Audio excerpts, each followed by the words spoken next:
Hello, আসসালামু আলাইকুম বন্ধুরা। আজকে যে আমি জায়গাটা দাঁড়িয়ে আছি, এটা হচ্ছে আমার মালিকের বাড়ি।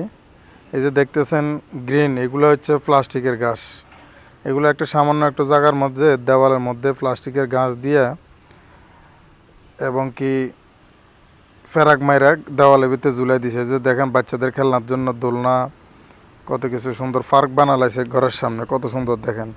নিচেও প্লাস্টিকের ঘাস দিছে, দেওয়ালেও প্লাস্টিকের ঘাস দিয়ে কত সুন্দর মনে হয় যে দেওয়ালের ভিতরে ঘাস। এই যে দেখেন কত সুন্দর একটা দোলনা কাঠ দিয়ে বানাইছে, অসাধারণ বাচ্চাদের খেলনার জন্য। আপনিও চাইলে হয়তো এইভাবে বাড়ির সামান্য উঠানের ভিতরেও এইভাবে একটা পার্ক বানাইতে পারেন। কত সুন্দর দেখেন, সামান্য পয়সা খরচ হবে।